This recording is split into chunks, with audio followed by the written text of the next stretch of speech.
Today, the Matt Walsh Show will do a deeper dive into the DEI program in the Los Angeles Fire Department. The left insists that it has nothing to do with the catastrophe unfolding in LA right now, but of course they're lying. Also, how many of these fires are being intentionally set? We'll talk about that. And an OnlyFans hooker films herself propositioning a fast food worker, humiliating herself in the process. Speaking of humiliating herself, Meghan Markle is back again with a new TV show. The audience reception has been, shall we say, unenthused. We'll talk about all that and more today on the Matt Walsh Show.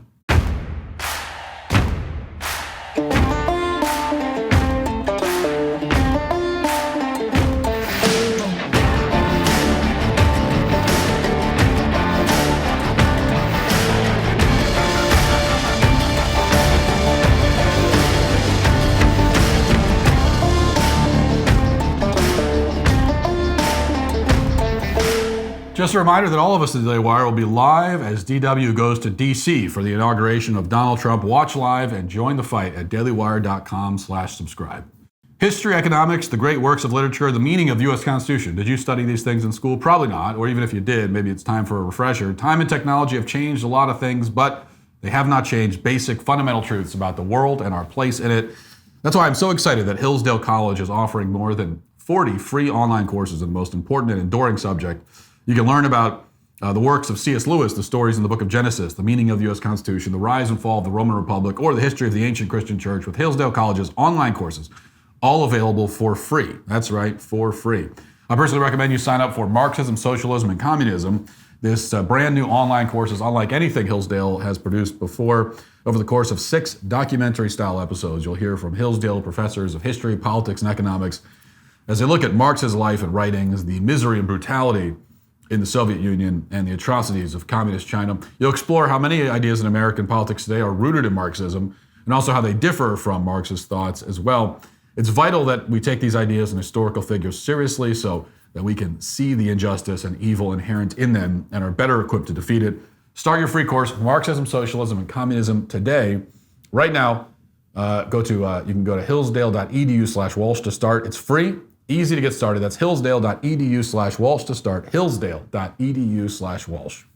There's now a very noticeable pattern that plays out every time we witness a colossal failure on the national stage. It happened after the Secret Service allowed Donald Trump to get shot in the head in Pennsylvania. It happened after Harvard's president was exposed for plagiarism, after Kamala Harris lost the presidential election. And here's how it usually goes. Conservatives pointed out that DEI was involved in some way, and then everyone on the left acted with shock and indignation at the mere suggestion that DEI might have backfired. DEI, they tell us, is an essential mandate that always adds value. It's vital to every organization. And then in the same breath, they tell us that DEI can't possibly be related to any failure by any organization or government agency that practices DEI. In other words, DEI is either critically important, fundamentally important, or not important at all, depending on how things are going, right? As entire neighborhoods in Los Angeles are destroyed by fires, once again, we're seeing this very familiar pattern play out. As we talked about yesterday, conservatives have pointed out, rightly, that DEI has infected every aspect of the government of Los Angeles, in particular its fire department. And in response, as they usually do, the left has insisted that DEI actually has nothing whatsoever to do with the fires or the disastrous response to them. And they're wagging their fingers at anyone who suggests otherwise because things have gone wrong, therefore DEI is now irrelevant. That's the way it goes. Rolling Stone in particular was upset with my response to the wildfires and the response of others on the right. They published an article the other day entitled, "Right-Wingers Are Blaming the LA Fires on Diversity." Here's part of it. Quote, "Climate-denying conservatives are instead blaming the devastation on California's woke policies. Quote, Los Angeles deliberately set out to exclude white men from becoming firefighters, and now they don't have enough firefighters to prevent their city from burning to the ground," wrote right-wing commentator Matt Walsh in one post endorsed by Elon Musk. "DEI is a cancer that destroys everything it touches." Close quote. Now, first of all, I had to look up who wrote this article because it reads like something our PR department would come up with. The whole article is just a series of quotes from myself, Alex Jones, Elon Musk, Megyn Kelly, and so on. And sure enough, the author is one Nikki McCann Ramirez, who's a former Media Matters staffer. And, so she made her living doing unofficial PR for us. And now she's gone to Rolling Stone and she's doing the same thing. She apparently found another organization that's willing to pay her to write articles about my tweets and the tweets of other conservatives. after Elon Musk sued Media Matters into the ground. Now, the only original contribution that Nikki Ramirez made to this article is this line of commentary at the end. It reads, quote, "There's no evidence that the fire department's push for diversity has any effect on its ability to fight fires." It's a line that made me realize we need to do another deep dive on DEI in the Los Angeles Fire Department because it's completely false. But of course, a lot of people on the left are repeating it. And they're repeating this line because they think it's safe. In their minds, it's impossible to find a smoking gun that proves DEI leads directly to failure. After all, DEI is a bureaucratic system, and the whole point of bureaucracy is to make it impossible to assign blame. Now, unfortunately for Rolling Stone and the rest of these activists, the leaders of the Los Angeles Fire Department have not been subtle about their DEI policies and the impact that these policies have on their job performance. In fact, they've actually been quite direct about it. Here's a video of Deputy Chief Christine Larson, who's the head of the fire department's Equity and Human Resources Bureau. And you may have seen a shortened version of this video online because it's going viral. I found a longer, unedited version of it, and it's worth watching because it implicates both the LAPD and the LAFD. And it also includes the context to the extent that you need it. Here it is. The reality is you're not one of the boys. You never will be one of the boys, but you can be a good firefighter. People see you and they're like, wow, look at you. You know, they're so excited. Here's a female Black officer. Because there's not a lot of us. You want to see somebody that responds to your house, your emergency, whether it's a medical call or a fire call, that looks like you. It gives that person a little bit more ease, knowing that somebody might understand their situation better. You can't be it if you can't see it. And so that's why it's important for young girls to see women riding around on fire trucks. Plus, it's fun. Is she strong enough to do this? Or you couldn't carry my husband out of a fire, which my response is, he got himself in the wrong place if I have to carry him out of a fire. I was the first African-American female promoted to the rank of battalion chief. With each promotion, more eyes come on you, more scrutiny. They want to know, does she know what she's doing? Does she keep her crew safe? You know, it looks like some kind of AI-generated parody, but it's not. So let's review what we just saw. The first claim from the deputy fire chief is that when you have a medical emergency or when your house is on fire, all you care about is seeing first responders who look like you. You don't care if they're good at their jobs. You're not worried about, whether they could do CPR or whether they can actually put out a fire or whether they can pick you up and, if you're incapacitated and carry you out of a burning building. Instead, the most important thing is the appearance of the firefighter, meaning their skin color and gender. And the LAPD sergeant agrees with that.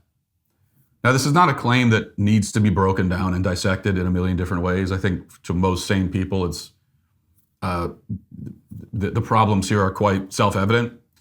But just for fun, let's analyze this a little bit. First of all, let's assume this is true. Let's assume that when white people call 911 in Los Angeles because their house is burning down, they really don't want to see black firefighters show up. So when a team of all white firefighters show up, in Christine Larson's worldview, it'd be totally normal and appropriate for the white homeowner to say, well, thank God they didn't send any black firefighters. After all, he wants to see people who look like him. What's wrong with that?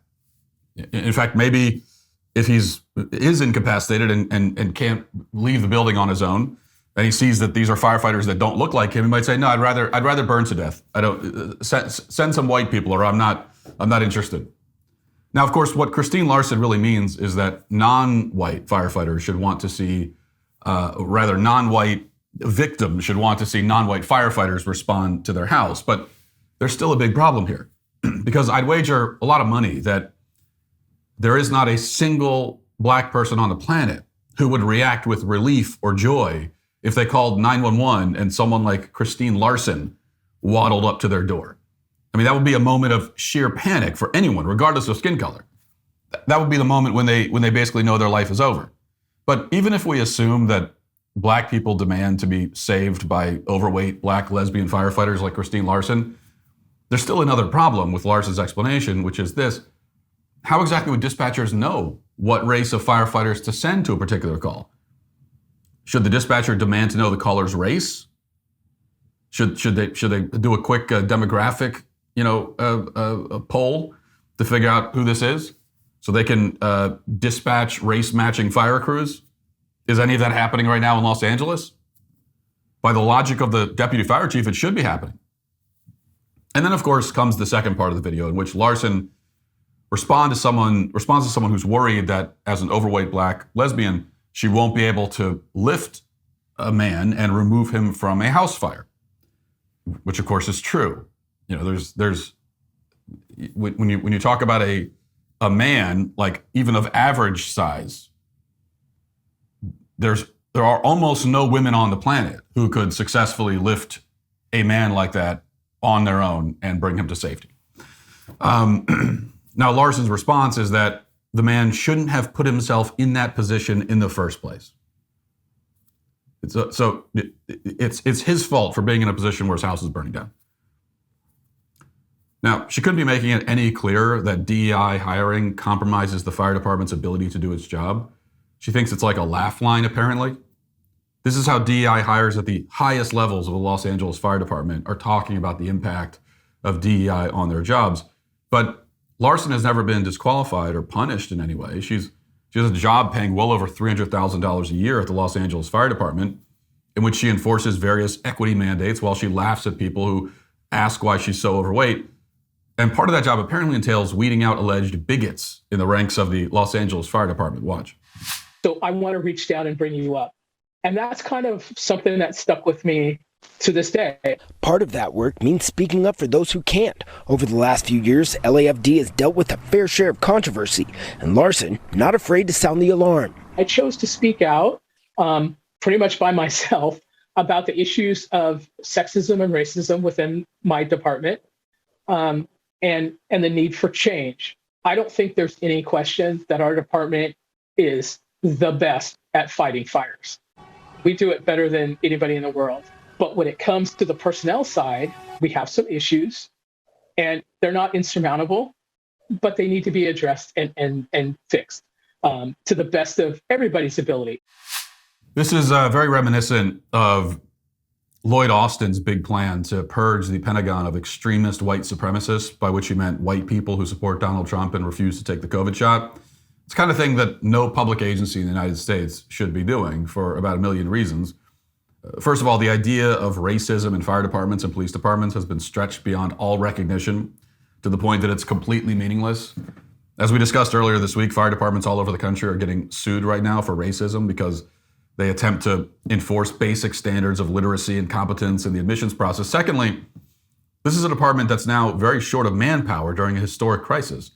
Barring extreme circumstances, you should not be weeding out any competent firefighters right now. The Los Angeles Fire Department should be focused on retaining as many firefighters as possible, not firing them for liking an offensive meme or something. And if you doubt that, take a look at Ferguson or Minneapolis or Baltimore. Have any of these cities become safer after the BLM revolution? Of course not. And the real purpose of all these purges is to punish anyone who thinks an unapproved thought that also happens to be true. They don't want people to make obvious observations like this one.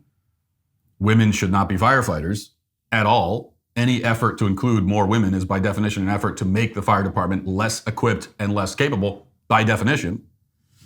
The same is true for police departments, which are being gutted all over the country in the name of equity. Just this week, the Maryland State Police agreed to a $3 million settlement with Joe Biden's DOJ over their hiring practices. As one local news station reports, quote, the lawsuit claimed that the Maryland Department of State Police violated Title VII of the Civil Rights Act of 1964 when it used a certain physical fitness test and certain written tests to hire entry-level troopers.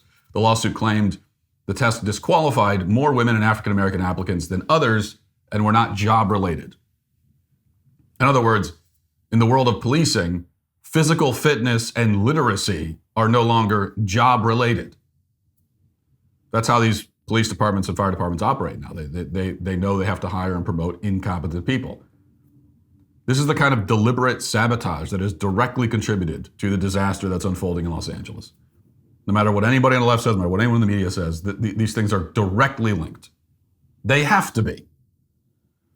Instead of spending every moment thinking about protecting their state, the leadership of California has been busy appointing equity overseers. So when a disaster occurs, they have no idea what to do. That led to this clown car performance from Gavin Newsom yesterday. He told a constituent that he was on the phone with Joe Biden, and then when she asked to talk to Joe Biden, he admitted he didn't have cell service. It's like something out of a sitcom. Watch. Governor, you got a second? Governor, I live here, Governor. That was my daughter's school, Governor. Please tell me what you're going to do. I'm not going to hurt him, I promise. I'm literally talking to the president right now to specifically answer the question of what we can do for you and your daughter. Can I hear it? Can I hear your call? Because I don't believe it. I'm sorry. There's literally, I've tried 5 times. That's why I'm walking around to make the call. Why is the president not taking your call? Because it's not going through. So Why? I have to get cell service. So let's get it. Let's get it. I want to be here when you call the president. I appreciate it. I'm doing that right now. Yeah, it's the classic blunder. I mean, if you're doing the thing of pretending to be on a phone call to avoid having a conversation with somebody who, by the way, as far as that goes, who among us can throw stones? We've all done that. But classic blunder is claiming you're on the phone with someone that the other person might know, or in this case, at least know of. So you want to be more vague than that. And if thousands of people weren't having their lives destroyed right now, the incompetence would be amusing. But instead, given the staggering nature of this catastrophe, it's infuriating. And people are very, very tired of this kind of thing. They want competence to make a comeback. That would mean the Los Angeles Fire Department would have to fire some overweight lesbians who are making $300,000 a year, but it would also mean that the next time a massive wildfire engulfs the city, Los Angeles might actually have water in the fire hydrants. Imagine that. They might have a mayor who's on the scene coordinating a response instead of pandering in Africa. They might have enough firefighters to put out the blaze. That's a turn of events that outlets like Rolling Stone magazine desperately want to prevent. But at this point, it's looking more likely than ever. DEI has been tried. It has failed in spectacular fashion everywhere. And now it's time for competent people to take over, even if they happen to be white men, God forbid. The residents of Los Angeles, may have struggled to understand that up until now, but they understand survival. And at this point, that's exactly what survival will take. Now let's get to our 5 headlines.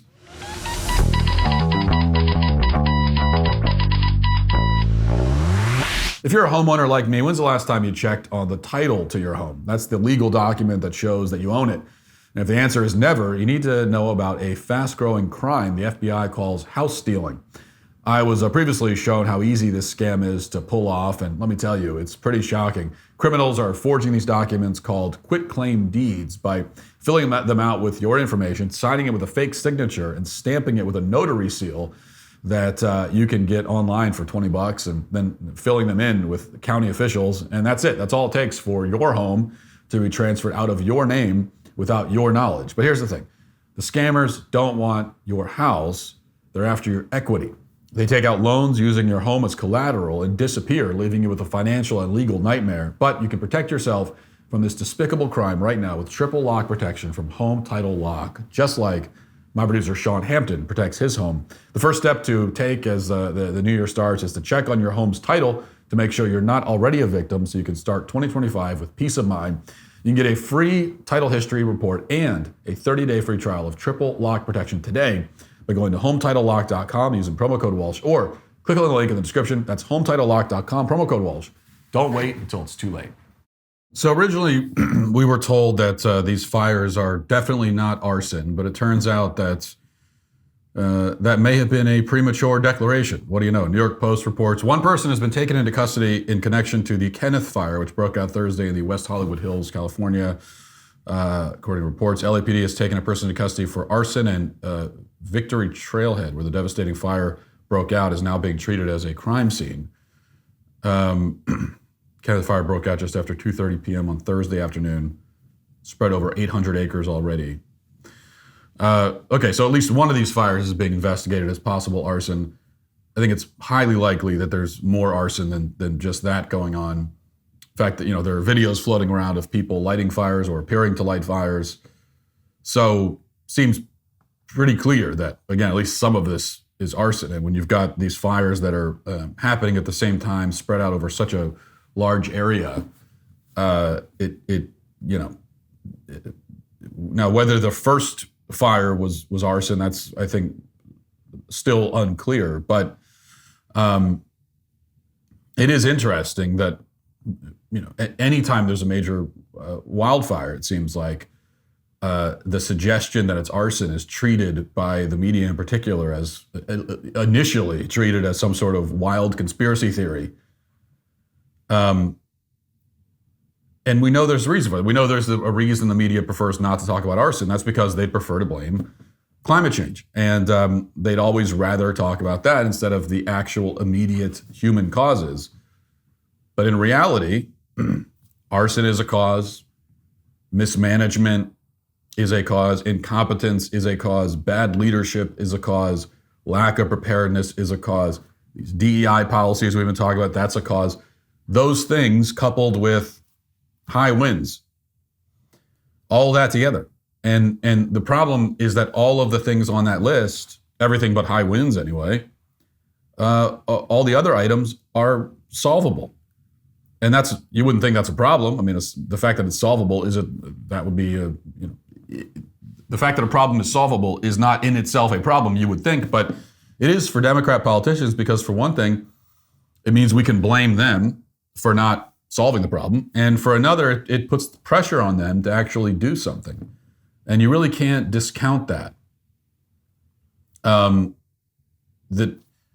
are the ideological reasons why the left pushes things like climate change, but also the climate change narrative gives them an excuse to do nothing. It allows them to sit back and do nothing. That's why they always want to view every problem as some kind of, huge, all-encompassing systemic issue. Because the bigger and more abstract a problem is, the less you have to do.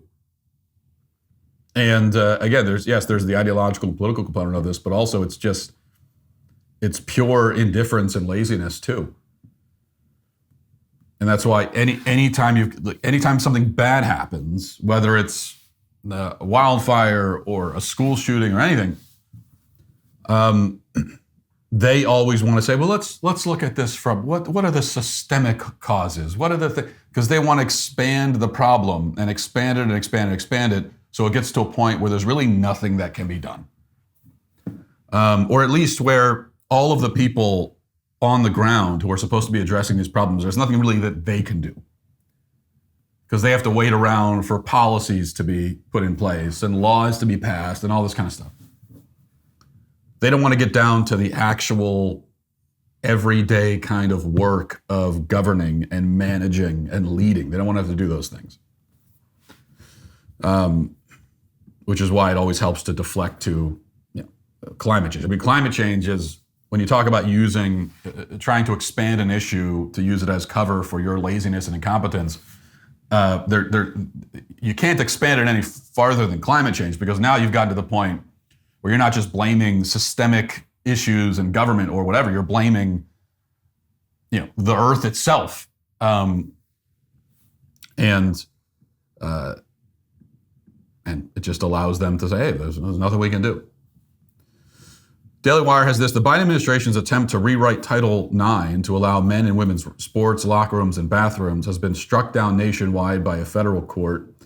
26 states sued to stop the regulations from going into effect, and the Supreme Court in August provided a temporary stay of the rules, but now a federal court has blocked the regulations from going into effect for all states, even those that didn't sue to block the regulations.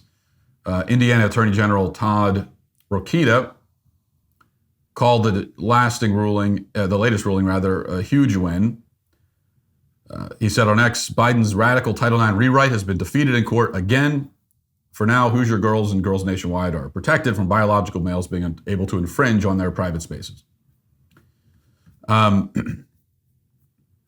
This is a big win, another big win in this fight. It's pretty tremendous, really, the string of victories that we've had. Team Sanity has been on a pretty historic win streak. We're winning in the courts, we're winning in the state legislatures, we're winning in the culture. We're about to win in the Supreme Court. when the decision comes down, when their decision about the Tennessee law banning child mutilation comes down, probably in June, I would assume. Now, as I've been warning, the gender ideologues, they're not just going to go away. They will regroup. They'll continue to push their evil, destructive agenda. The question, though, is how much support will they have institutionally? You've got the true believer gender ideologues, the trans activists. They're not going to let this go. But we know that. But then you have everybody else on the left, especially all the people in power who don't actually believe in transgenderism and never did, never believed in it, never thought that it was, that the arguments for it were valid, but they saw it as a winning hand and as a useful tool. The question is, are they going to give up on it now? Well, it seems they already have or are starting to, but will that trend continue?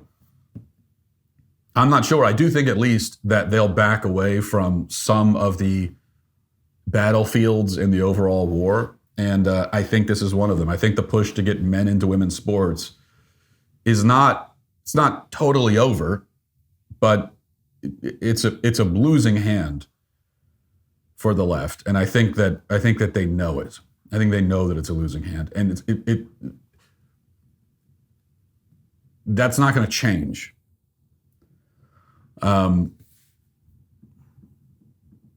So I think in a relatively short period of time, we will be in a situation where, although the trans agenda continues, things like having men compete against women in women's sports, I think that will be gone.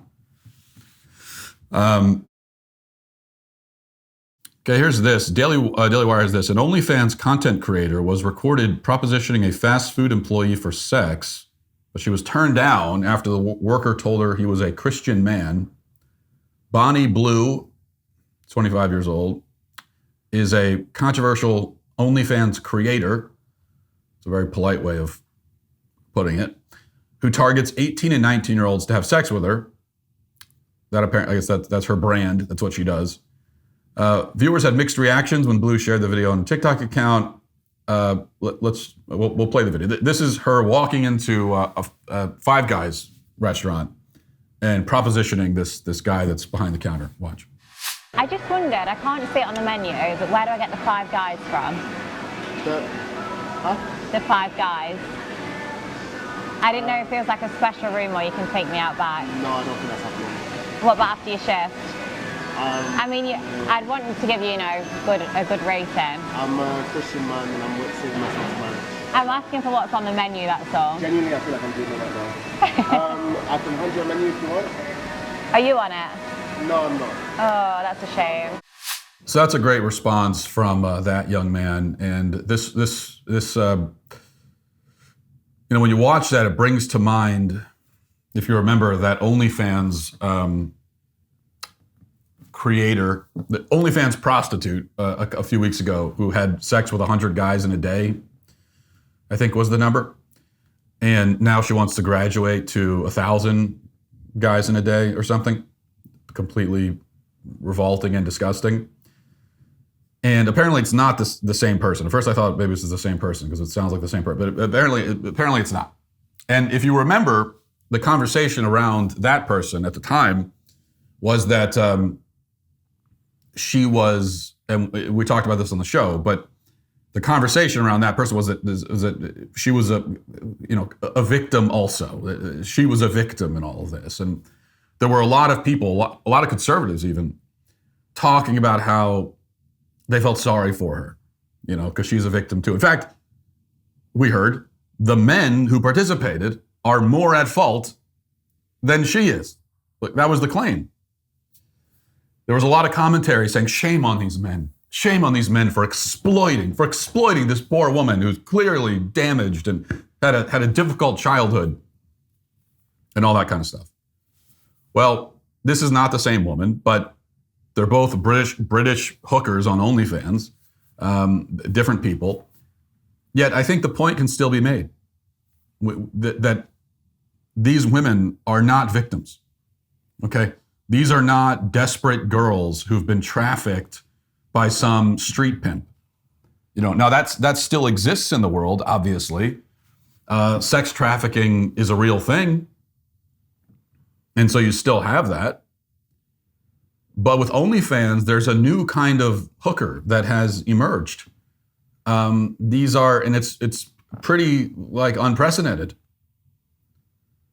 I mean, we know that prostitution is one of the world's oldest professions, but this kind of prostitution is very different because these are perfectly comfortable, financially stable, often upper class women who decide to do this. Not just upper class, but the really successful ones, successful only in a financial sense, become wealthy. These are wealthy women doing this, and they're pimping themselves. So if you want to say that we should put most of the moral blame on the pimp, fine. Well, in the case of OnlyFans models, quote unquote, the pimp is the woman herself. Now, you could argue that the pimp is actually the OnlyFans platform, the CEO, the parent company, or whatever. And that's sure. But in that case, then it's like a franchise system. The OnlyFans executives are the top pimps, but these women are like the franchisees. They're like someone who owns a McDonald's franchise or whatever. But they're still pimping themselves out. So do I feel sorry for them? No, I got to be honest. I don't. Call me cruel and callous. Many people have. Maybe I am. But with these kinds of women, the ones on OnlyFans, no, I don't feel sorry for them at all. I don't look at that and say, oh, these poor women, they have difficult lives and they've been reduced to this. No, they deserve the same level of moral condemnation that we give to pimps. And nobody ever says that we should feel sorry for pimps. No one ever says that. Even though, when you think about a young woman on a street corner, the kind of, I guess we would have to call it now, old-fashioned prostitution. And a lot of people would feel sorry for that woman and would say, oh, the pimps are these evil people. And they are evil. But the pimp on the street corner probably lives a pretty miserable life too. Probably had horrible things happen to him. People that live good lives and are just like normal, well-adjusted people, they don't become pimps, just like they don't become prostitutes. Yet nobody ever looks at that guy and says, well, we should really feel sorry. I feel he's a victim too. No one ever says that. Not that they should. I'm not saying that we should. Just like we should not see these women as victims, the OnlyFans women. We should condemn their behavior and shame them for it. That's why this is an important point about how does society respond to this sort of thing. And now it's easy enough to say that and see that with this particular video of this particular woman, because she's like the sexual aggressor. She's the predator in essence, going in and trying to. But all these women, our response should be condemnation of their behavior and shame and shunning. It is a disgusting, shameful, dirty, gross thing to make your living on OnlyFans or to be on it at all, whether you're making a living or not. It is a disgusting, gross thing. It shows a severe moral deficiency on your part. And you are disgusting for doing this. And like that is the level of condemnation that we should have for this behavior. And because if instead we say, well, everyone, we can't judge. Well, when you say that, that's how you end up with prostitution becoming a normal upper class occupation, okay? That's how you end up with that. That's how you end up with seemingly normal, like soccer moms who become prostitutes and they don't even need the money. You end up with that because society has not responded in an appropriate way to this kind of behavior. Okay, Notre Dame beat Penn State in the Orange Bowl last night. And after the win, during the post-game interview on the field, an ESPN reporter tried to play the race card with Notre Dame's head coach. Marcus Freeman is his name. He's a black guy. And but he was not interested. Watch this. You are the first black head coach to go to a national championship game in college football. Congratulations. Just hearing that response alone, how much does this mean to you? You know, I've said this before. I don't ever want to take attention away from the team. It is an honor, and I hope all coaches, minorities, black, Asian, white, it doesn't matter, great people continue to get opportunities to lead young men like this. But this ain't about me, this is about us. And we're gonna celebrate what we've done because it's something special. Well, that's a fantastic answer. And look, he didn't need to deliver some kind of speech against left-wing racial ideology. He didn't need to preach against DEI or whatever. You know, I actually think that it's better that he didn't. It's better that he was just totally uninterested in the race angle entirely and pivoted back to the team. He said that he hopes great people of any race get opportunities. And that kind of sums it up. Now, it really is embarrassing. And I know this ESPN reporter is probably incapable of feeling embarrassment, but she should. And she's not doing any favors for female sports reporters, by the way. This guy just had a huge win. He wants to celebrate with his players, and she's asking these utterly irrelevant, vapid, vacuous, silly questions. But his response was great, and it goes to show what I've said before, that about football. This response from this football coach is not unique. Most guys in professional football and high-level college football, and really football at every level, are like this. Now, you have your woke libs here and there, and maybe at an institutional level in the NFL, it's a corporation, so you're always going to have some of that kind of stuff. But the actual guys that are in football, whether on the sidelines or on the field, for the most part, they don't go for the woke stuff. And most of them have no time for the race baiting. Most of them are actually very, very, very conservative, in fact. Now, I don't know if this Marcus Freeman is politically conservative. I'm not saying I don't know that, but I know that a lot of people in football are also very religious.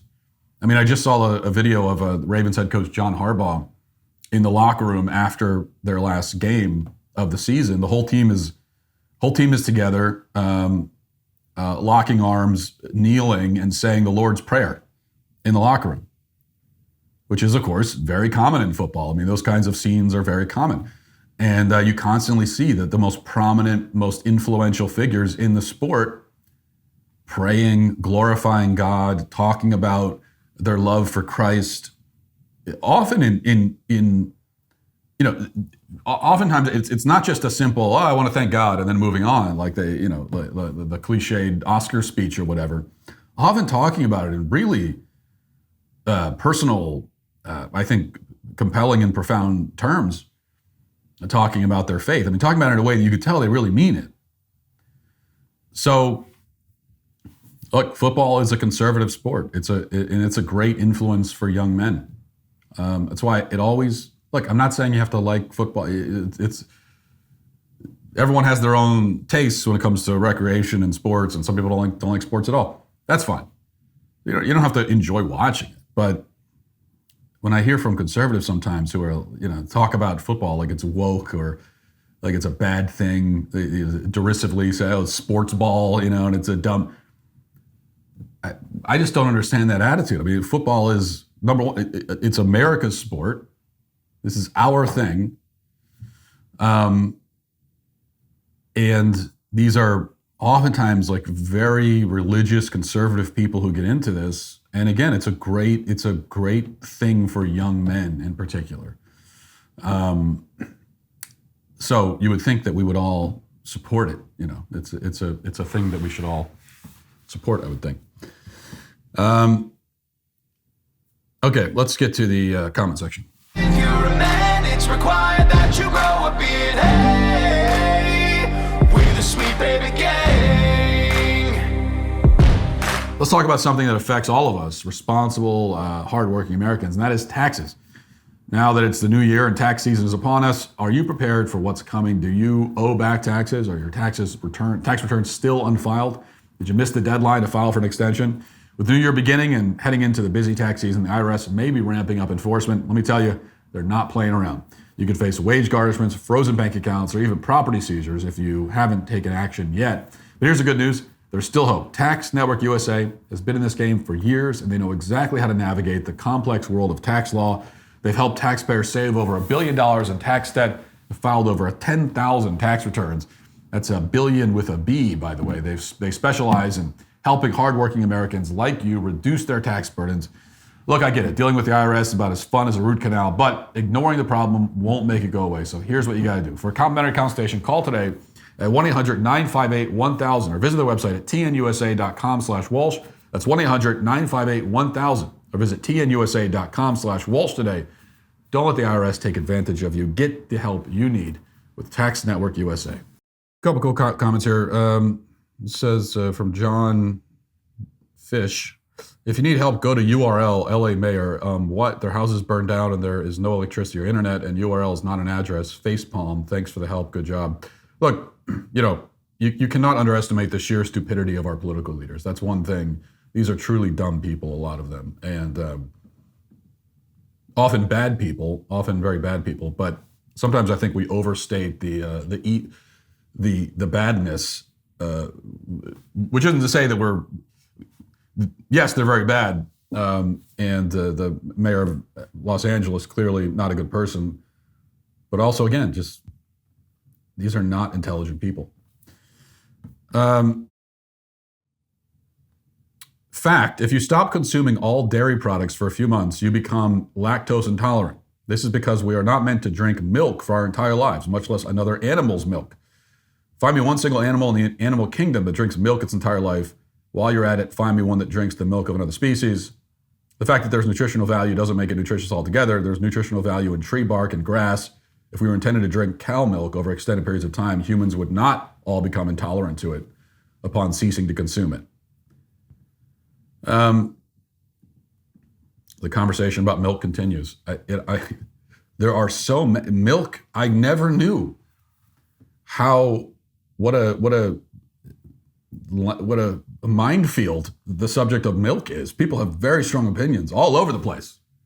All kinds of very strong milk-related opinions. And this one is interesting. I don't necessarily disagree with you. I haven't thought about it much, but I don't drink milk myself. I enjoy dairy products like cheese. Who doesn't? But I don't drink milk. I'm not just gonna pour a glass of milk and drink it. So you raise an interesting point. No other species on the planet drinks milk into adulthood. Maybe we're just not meant to. I don't know. I don't think older people taking a driver's test would be too useful. Accidents will be more related to reaction time versus the rules of the road. Well, that's an argument for improving the driving test. And yeah, I think the driver's test should be improved in general. I guess I don't know exactly what the current driver's test consists of because my kids are not old enough for that yet, thank God. And I took it 20 years ago. And I know, of course, it varies to some degree from state to state. But when I took it, it basically just tested your ability to turn the car on, drive about a quarter of a mile at 15 miles an hour, stop at a stop sign, and then parallel park. And I assume the driver's test today is similar to that in most states. And if it is, then it's not extensive enough, in my opinion. It doesn't test for the right things. And it puts way too much emphasis on parallel parking. I've never understood why parallel parking is even on the driver's test. Because, first of all, most people are terrible at parallel parking their whole lives. It's not going to change. And you can avoid it most of the time. Especially if you don't live in a city, then you have there are very few situations where you even have to parallel park. And even if you live in a city, you can still avoid it if you want to. So I don't care that much if you can parallel park or not, which most people can't. What I care about is another driver on the road is whether you understand how to change lanes on a highway, how to enter the highway, how to merge, how to use a merge lane, how to keep up with the speed of traffic, like those kinds of things. Do you understand what to do if you are on the highway and you notice that you're just about to miss your exit, but you're 3 lanes over from the exit? What do you do in that situation? Do you slam your brakes and screech across 3 lanes of traffic so you can make that exit? Or do you just continue up to the next exit and get off on that exit and then get back on the highway the other direction and get your exit that way? Which will take you 4 or 5 more minutes, but that's the downside. The plus side is that you won't potentially kill yourself and 10 other people. So do you understand that? Like, those are the things that the driver's test should test for. And at least when I took it, the driver's test didn't test for any of that.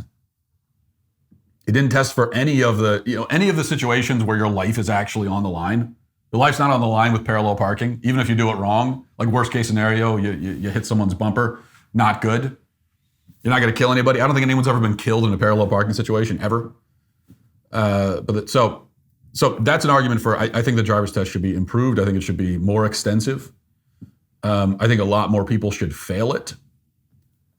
I mean, when you're out on the roads, and sure, there are people on the roads that don't have licenses and so on, but most of the people, when you're on the roads, all pass their driver's exam. And that should tell you something right there. Every time I'm on the road and I'm looking at all these moron drivers, and I just say, almost all these people passed the exam. What does that tell you about the exam? So the exam should be more extensive, should be more difficult, and you should have to take it more often. And I said, take it again when you're 70. I mean, you can make an argument you should have to retake your driver's exam, every 10 years, every 5 years. I mean, I shouldn't, because I'm a perfect driver, but all the rest of you people, I should get an exemption, but the rest of you people should be taking that driver's test every year, okay? What is a Woman sparked the cultural conversation. Now, Identity Crisis, a powerful new film from the Daily Wire and Turning Point USA, goes even deeper, exposing the heartbreaking consequences of radical gender ideology while highlighting stories of resilience and courage in the pursuit of truth. Starting now and for the next 72 hours, Identity Crisis is streaming for free on X. We chose to make it free for 72 hours because this is a story everyone needs to see. The raw, unflinching truth about how this dangerous ideology is affecting children and families. Creating bold, premium content like this is not easy. It's costly, it's bold, and it's essential. That's why the Daily Wire depends on your support to keep reshaping the cultural landscape. Follow @RealDailyWire on X. Watch Identity Crisis, share it, and spread the word. Now let's get to our daily cancellation.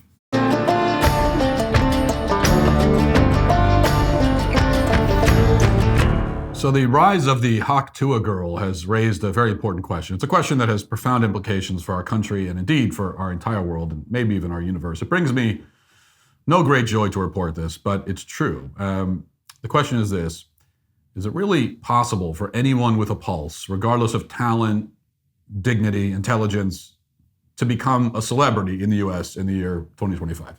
Have we truly entered an age in which even the most talentless and unimpressive people on the planet are capable of making millions of dollars simply by behaving in the most annoying fashion imaginable?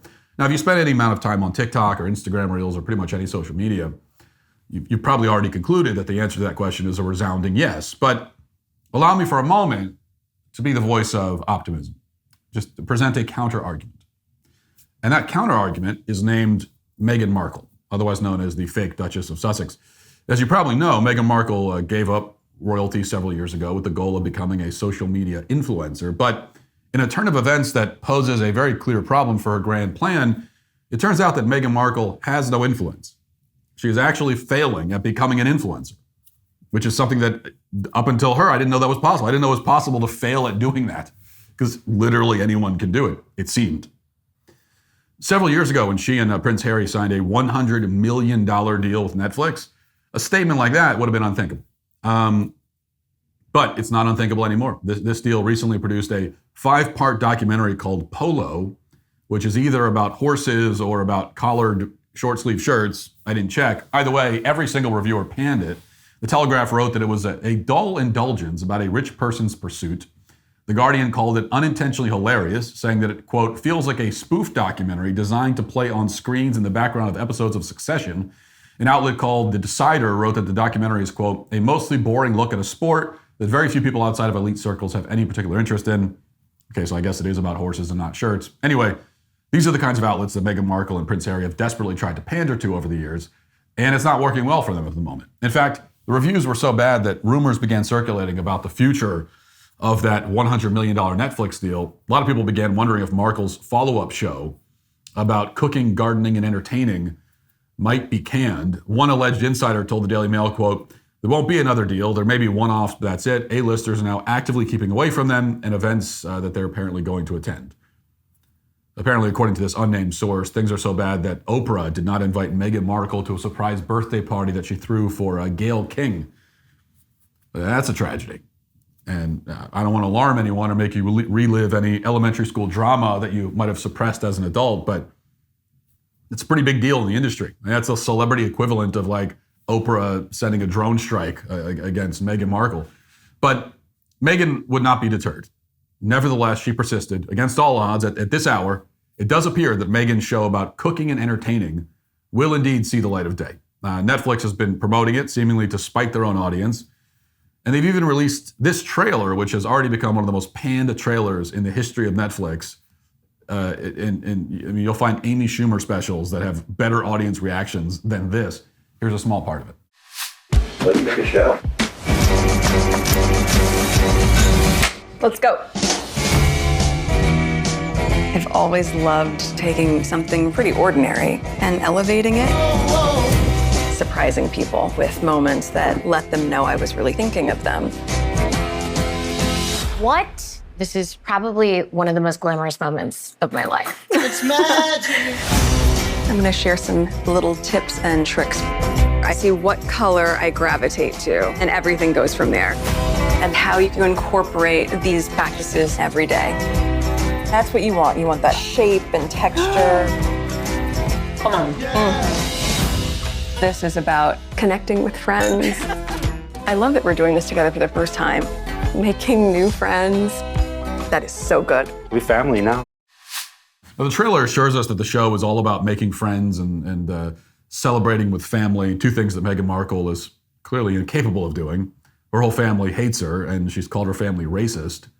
If Meghan could do a show about celebrating with family, then Hunter Biden can start a documentary about the virtues of monogamy and the importance of securing sensitive data on your laptop.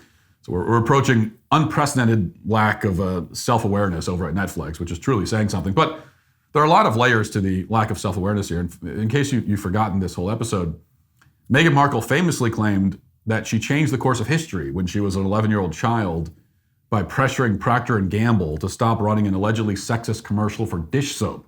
The commercial stated that women are fighting greasy pots and pans with ivory clear. And Meghan supposedly convinced the company to change the word women to people to be more gender neutral. And news crews showed up at her house and everything. She repeated this story again and again. She even mentioned it at the United Nations. Okay, this is what a big deal it was. It's clearly a lie, but that's not the point. Now Meghan Markle, the noted feminist who's extremely sensitive to stereotypical portrayals of women in the kitchen, is trying to position herself as some kind of kitchen expert. She's making a show where she's a woman in the kitchen, going out of her way to promote the stereotype, the harmful stereotype that she found so offensive as a child, all because her relevance is plummeting and she's desperately trying to produce something inoffensive that some woman somewhere might watch. But of course, nobody's buying it. There's not a single positive comment underneath this trailer on any platform, as far as I can tell. A lot of the comments on this trailer were too obscene for me to read, but I'll do my best. On X, one person writes, all they wanted was some privacy and a Netflix deal. Another comment reads, thanks, I'd rather bathe in battery acid.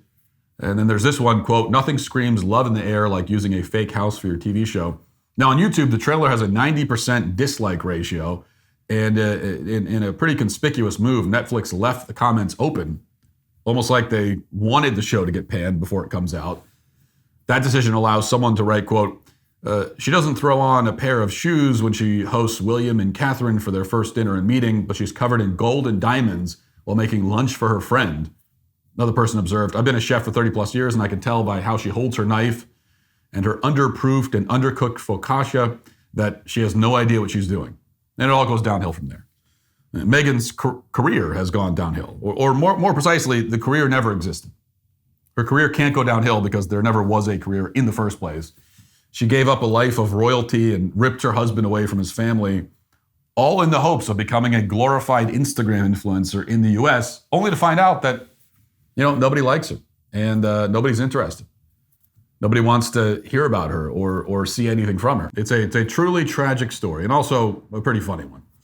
Yet Markle still has some kind of contract, which was signed back when executives assumed that they could force feed any fake influencer down our throats. Now, to be fair to those executives, that seemed like a reasonable position at the time.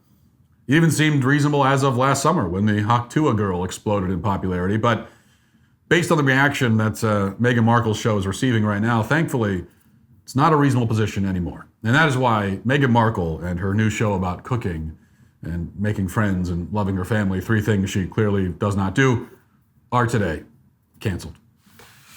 That will do it for today and this week. Have a great weekend. Talk to you on Monday. Godspeed.